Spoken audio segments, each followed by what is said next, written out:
Hello, it's really good to be with you, and I'm a bit nervous about all the text, so I have no idea who's out there and what's going on, so I'm just relying on George to tell me if I disappear or anything like that. I am Jill Marsh, and I have recently been appointed to the Inclusive Church Implementation Officer role for the Methodist Church in Britain. It's a new role, and it's related to the Strategy for Justice, Dignity and Solidarity, which is coming to conference this year, and hopefully we can put a link to that in the chat line. It means that everything we've been talking about today is actually my job now. And I'm thrilled and delighted that God's given me this opportunity to try and serve the Methodist Church in this way. However, it doesn't mean I'm an expert on everything. And what I'm going to talk about today is very specific, and particularly about how racism and issues around ethnicity play out in local Methodist churches. So this is based on my doctoral research, which was about the dynamics between people in congregations. And I'm going to try and help us think about why the attitudes of white people continue to perpetuate racism within the church, and also try and point a little bit to what I think we might do about this. So on the next slide, you'll see that there's some questions that I'm going to be thinking through. I've only got 20 minutes, but I want to look at, do we actually want to be anti-racist? What is whiteness? We've talked about that a little bit, so I'll whiz through that. How does whiteness become the norm? Why does whiteness become the norm? How does that lead to racism? What does it all have to do with the gospel? And how can churches become more anti-racist? So here we go, 20 minutes. You'll see on the slide there on the left-hand side, it's a bit of artwork that somebody did for me as a present, which was lovely. And she's got the comment there, not everything is black and white. And I need to explain that throughout my research, I did use the phrase black people and white people. I had to think a lot about that, but it was a conscious way of drawing attention to the fact that white or red or pink or blotchy skinned people like myself also have an ethnic identity. And you're welcome to ask me more about that later. But it's a way of acknowledging which side of the privilege we are on when it comes to skin colour. So on the next slide, I wanted to bring you this quote where Dorian says, if you live without being constantly reminded of your race, and you don't have to worry about representing your race, and can worry about racism without being viewed as self-interested, and don't have to worry about being targeted by police for your race, then you are a beneficiary of white supremacism. I wanted to give you that quote because I think it's a helpful challenge to us all. And my experience as an adult has been in very ethnically diverse areas, and almost every black person I've ever spoken to in the UK has stories to tell, usually very recent, about their experience of racism. So I wanted to ask this question: do we actually want to be anti-racist? Does the Methodist Church want to be anti-racist? Now, I'm quite sure, as Daniel pointed out, that every Methodist, at least in public, would say that they don't want to be racist. Perhaps that is progress in some ways from the days of the report 1985, The Tree God Planted, which was the last report about ethnic diversity in the Methodist Church. Or perhaps we just know more about what is and is not acceptable to say in public now. What I'm asking is, how committed are we as a denomination to being anti-racist? And I take seriously the argument of Ibram Kendi, who says that if we're not being anti-racist, then it will turn out that we are being racist. It's not possible, in other words, to be neutral. And taking sides, deciding to do something about racism, requires something costly from those of us who are white, which is something I'm going to explore further today. The very first week I began my study, it was an ethnographic participant observer study.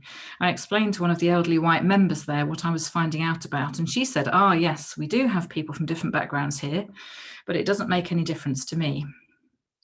I'm going to leave that quote there for a minute, George, because it's hard to convey a tone of voice, but the tone was definitely, and I don't intend for it to make any difference to me. I'm not a very good actor, or I'd be able to read that a bit better. The church I attended as a participant observer, which I don't think I'll say again because it's impossible to say, was a church rich in diversity of age, cultures, abilities, and ethnic backgrounds. The congregation was full of goodwill, humour, prayer, and a kindness that was real. The leadership team were aware of the issues around discrimination and prejudice, and were keen to encourage as participative a mood as possible across the whole congregation. And yet there was a strong sense that for many of the generally older white members of the church, the black members, a mixture of black British, various African and some Asian countries, did not really count. Indeed, the minister told me that she was once told by one of the older white people, well, we don't have any young people, do we? Even though half the congregation were under 50 and were all black. It was as though she just didn't see those people there. It was as though the black members did not really count and could not really be trusted or should not be encouraged to take leadership or to make changes within the church's life. So Violet, I have to confess, is a fictional character. The older white people who fascinated me more and more as I began to talk with them about their understanding of ethnicity and ethnic diversity within the church didn't want to be interviewed. They kept talking to me, but they wouldn't agree to be interviewed. And I had this dilemma as to how to include their data in my study. And I ended up fictionalizing two characters who spoke the words of things that had been actually said to me. So Violet is my spokesperson here. My elderly white participants varied, of course, as did the participants from all the ethnic backgrounds, and yet there were some clear dynamics which I believe are worth us learning from, and which both Anthony and Daniel have alluded to earlier. So I was going to ask, what do I mean by whiteness? And I will just think about that for a minute. There has been a lot of controversy around the ideology of whiteness, and if you were aware of the conference I helped to organise with Anthony earlier in April, just gone, you'll know that there was a huge amount of trolling around that and a lot of hatred, in fact, about the idea that would even raise what it means to be white.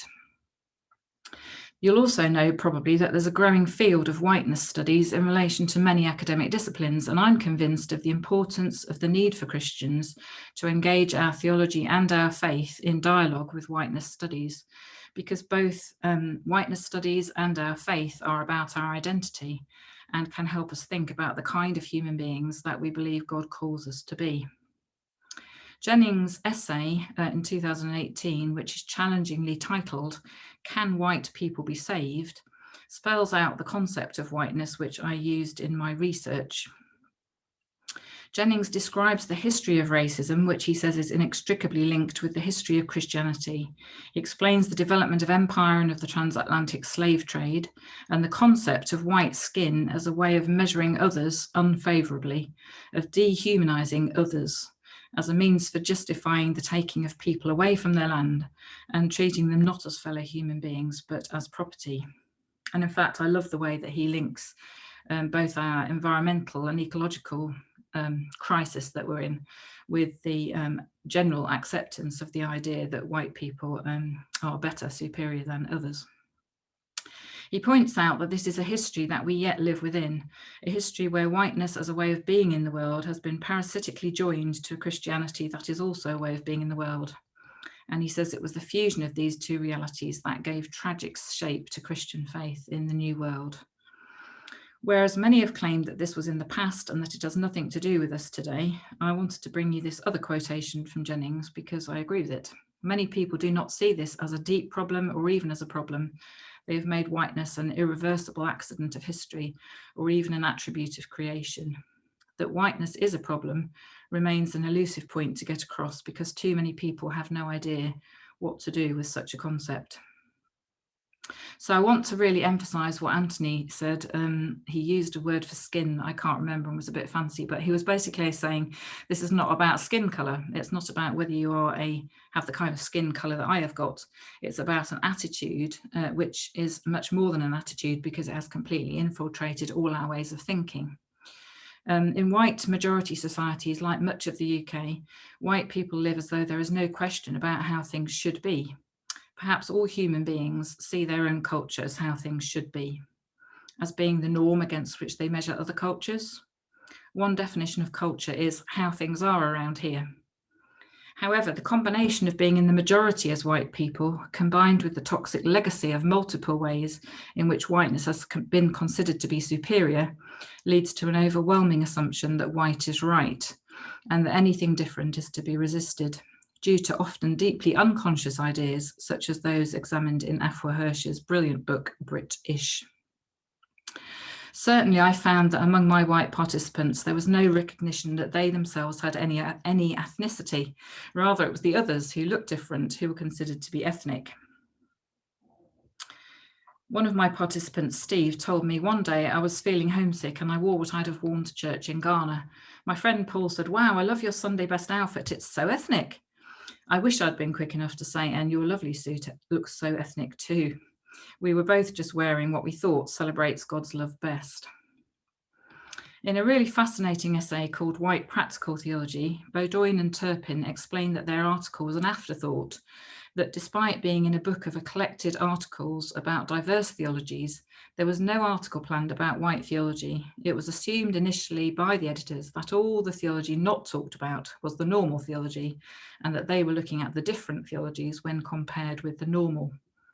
In his book White Theology, Perkinson says any white attention paid to black theology merely as black and thus different, no matter how appreciative, without correlative attention to the theological meaning of whiteness as that which blackness differs from, already fails to take seriously the meaning of black theology's message.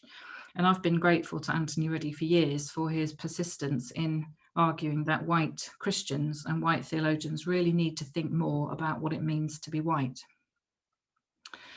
I found this to be very much the case in local church life. Most of the black participants, because of their life experience, including discrimination and abuse, and there being newcomers to the church and visibly different from the elderly majority of white church members, were very aware of their own difference and were conscious of this being the older people's church rather than their own church. One participant, Dorcas, said, "At the beginning, I thought, you can't express yourself, you just have to fit in. You just felt, you're here, this is their church, this is what they do, you just be part of that." By contrast, none of the white participants spoke to me about their own ethnic identity, although they were often surprisingly confident in speaking about the ethnic identity of the people they perceived to be ethnic minorities. Beaudoin and Turpin write of the trait of white people who often assume that we have knowledge about other people without any real discovering of who the other person actually is. I could give you examples myself. I don't want to say it's only other people that do this, but I will quote you a participant, Jack, who said, for example, "What puzzles me is why do the Ghanaians come to our service? Why do they come in? Why don't they go to Sunday afternoon Pentecostal church where they like to dance and to jig?" And yet he hadn't asked any of the friends he was talking about, and I think he would have considered them friends, why they came to his service and didn't go to the other service. If he had, he would have discovered that the Ghanaians he was referring to were at the same service as him because they were lifelong Methodists who wanted to worship with Methodist hymns and with Methodist liturgy. Jack also said at one point of another Ghanaian with whom he was quite friendly, "Well, I'm sure that as an African, Steve would think that," even though I knew from an interview with Steve that this was not what he thought at all. These very common, though subtle assumptions about other people were a frequent and persistent undermining of the ability of black church members to be themselves fully, and prevented people from getting to know one another in reality. So I was left asking, why does whiteness become the norm? At one level, you could imagine that this was simply because white people were in the majority, but my research led me to conclude that much more was going on. In analysing the data that I collected from my fieldwork, I used the work of Gerardo Marti, an American sociologist of religion, who argues that in all intercultural congregations, there's a need for people to gather in spaces that he calls havens, for those in the minority to be themselves, to speak their own language, to sing the music of their culture, to gather with people from back home, wherever back home might be. My white participants, though unaware of Marty's work, recognised this themselves and kindly saw the need for them, those others, to gather together. What I recognised, though, within my study, and I've just lost my place in my text. I'm trying to go too fast, sorry. What I recognise, though, in my study is that we all have those same needs of a haven in which we feel that we can be ourselves. We are all part of the human race, and I agree with what Charity asked, that where possible, we should really stick to what Sybil Phoenix, a local preacher from decades ago, said, that we are all one human race. and to talk about ethnicity instead as far as possible. So that's my suggestion. But we are all part of the human race, and we all need spaces in which we feel safe and unthreatened. The difficulty was that because of the norming of whiteness combined with the history of the missionary movement, which I think needs a whole other paper, and I'm glad there's been some papers about that, people in the UK have been encouraged to see themselves as the providers, as those who know best, of those who can offer help to other people, of those who know the gospel in a way that others don't. And those white participants were not used to recognising and addressing their own needs, or to see the need for mutuality in the relationships in the local congregation. Instead, they assumed that when they were doing what they did in church, they were simply being the church the way it was meant to be done, and that they should persuade others to do things their way. One example of this would be Violet saying, "The Ghanaians never come to anything. They don't seem to want to be involved."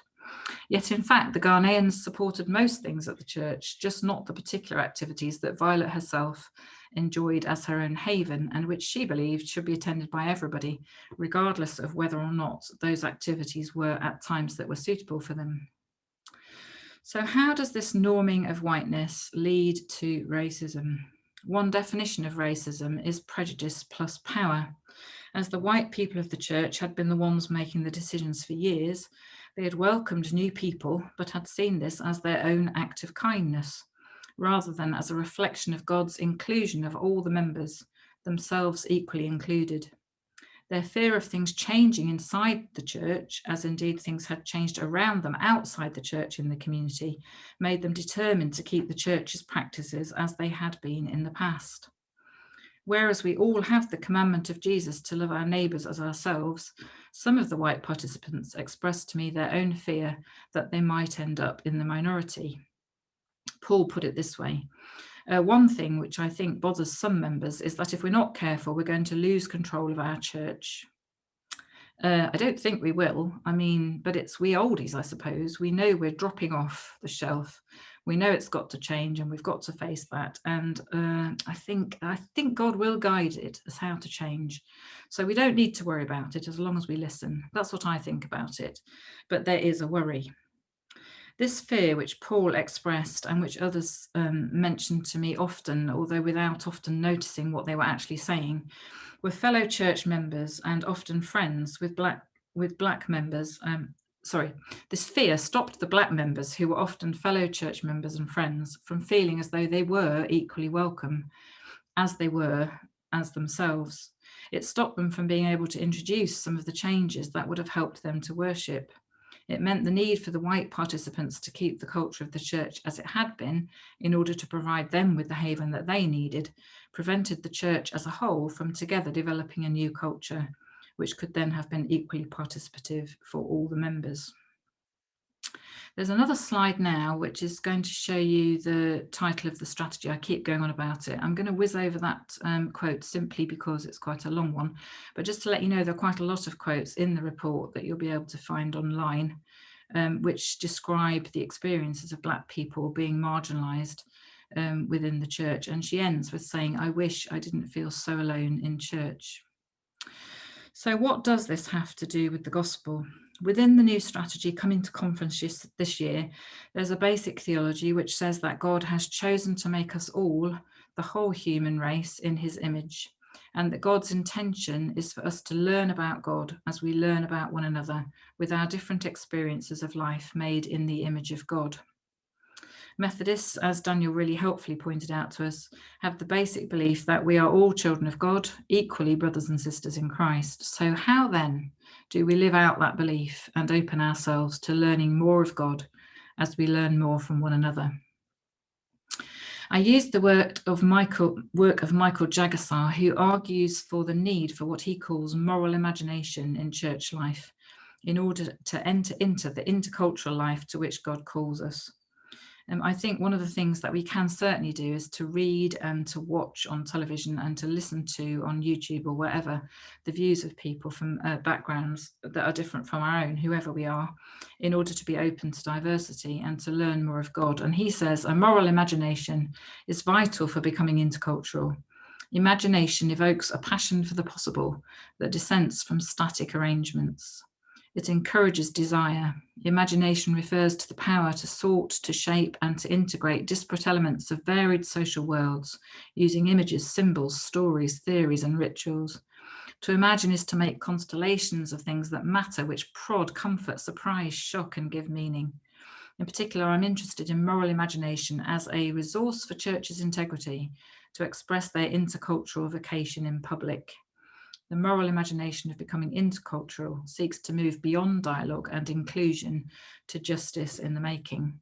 And he writes really poetically. I love his writing, but I love what he says there about us having a vocation to be intercultural and to offer that into the public. And while we're admitting, I don't mean we need to admit racism as in to acknowledge it, but we need not to let it happen because that goes against the witness that we have as Christians to being one in Christ. According to Jagasar, the gospel that we are all equal in God's sight calls us also to a life of mutual inconveniencing. And this is the thing which I think helps us to get beyond the theology of good intentions, which Anthony spoke of this morning. Jagasar writes, if transformation is to happen, we need a larger picture than our own. Such a habit is dangerous and subversive, and I would like to put brackets, just like Christ. We will all have to be converted to be mutually inconvenienced, each called to journey beyond their particular perspective, for we are all in need. So I'd argue that if we want to reflect the gospel in our corporate life, and that is what we are called to do, we will need to find new ways of being anti-racist. It's not enough to wish racism away. We need to change our ways and to probably begin to love both our neighbours and ourselves. This will need both moral imagination and mutual inconveniencing. Within my study church, I saw ways in which this was beginning to happen. Time doesn't allow for me to spell out many of these, but I'm happy to share with anybody who emails me the further findings of my research, and my email address will be at the end. So in brief, how can churches become more anti-racist? Firstly, by listening to those who have different life experience than our own and properly listening, being willing to learn. That's in our strategy. Secondly, I completely agree with Daniel that most of us white people are too polite. Our culture is often polite, and we need to learn to have a lot more conversations about ethnicity and identity and the things that lead to discrimination. Political decisions in the UK have made us more nervous, perhaps, although they were important, about what we can or can't say in public. And I believe that churches should be safe places where people can be honest but kind. Thirdly, by giving up power. I could have a long conversation with Anthony and others about hierarchy, but whether or not our systems are hierarchical, different people have definitely different levels of power.